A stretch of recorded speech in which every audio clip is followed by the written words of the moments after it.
Okay, so it has been a little while since I have filmed an update on my 5-story multi-generational passive ICF house that I've been DIY building and doing it mostly on my own. So here's the update. The update is I've been working on these roof rafters, so these I-joists, and it has taken me a little bit longer to roll them than I thought. Initially thought it was only going to be like 2-3 days. So that was wildly optimistic. Anyways, let me go ahead and show you. So this is the master bedroom, and it has, I need to get out the tape measure, maybe 12-foot tall ceilings right there.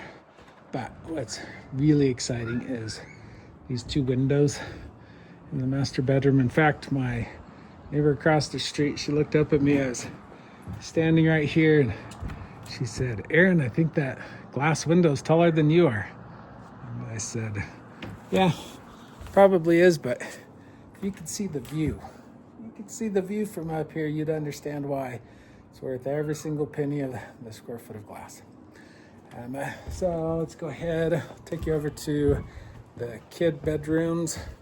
So here's what the kid bedrooms look like.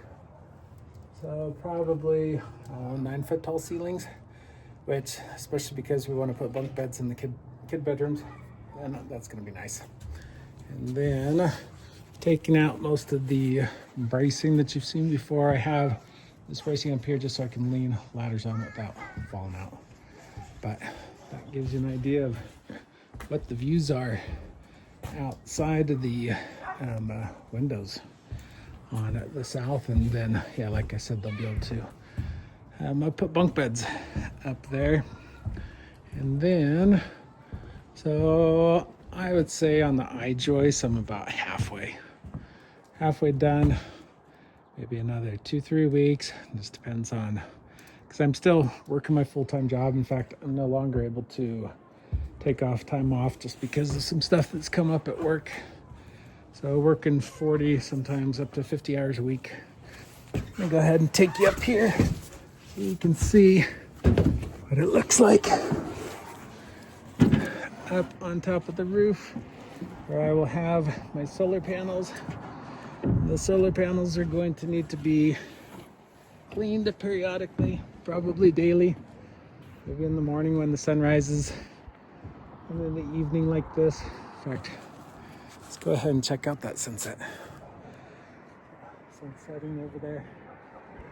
But so yeah, I'm probably gonna need to get up here in the morning and at night to clean those solar panels, just so that they'll be able to perform at maximum abilities.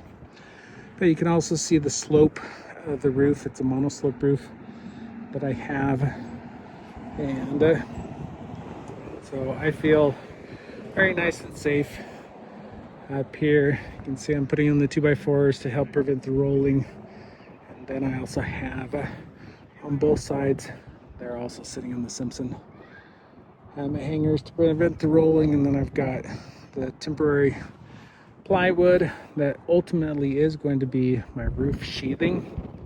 So that plywood is going to be the sheathing, and then I'm going to be putting 3 inches of foam on top of it and another 5.5 inches of foam. That's the metal panels that you can see. So you can see how they're embedded with the steel studs. And then ultimately I'll have a standing seam metal roof up here.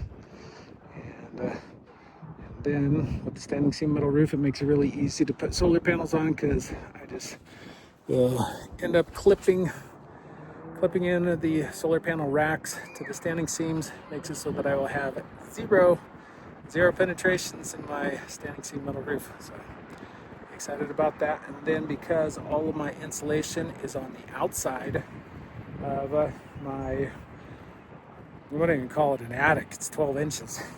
So basically it's a warm roof. Because the insulation is on the outside 8.5 inches, that's enough in my zone to make it so that I won't have to worry about condensation issues, but actually down inside my house. And I've mentioned it in videos before, but I'll mention it anyways. On the bottom of the of the I-joist rafters, I will be doing the Intello air barrier. And the Intello air barrier makes it so that all of that static pressure, the chimney effect that comes from having a 48-foot tall building, and that will make it so that the warm, moist air isn't able to get past to the Intello barrier anyway to condense on the bottom of the plywood. But because of all of the foam on the top side of the plywood, then that keeps the plywood at a stable temperature. So even if I did have some air leak in, then I won't have condensation issues. Or I should say, cross my fingers. But anyways, I will go ahead and give you one more 360 view of what it is like up here on top of my roof. And sure hope that fire over there, I need to check that out. Make sure that somebody is doing a controlled burn because it's kind of windy. So I think I'm actually going to cut this video short and go check out that fire, because actually yesterday I had a friend of mine, his truck burned down because the van next to it, the batteries from the solar caught on fire. So that's not cool. Anyways, be sure to like and subscribe, and thanks for watching.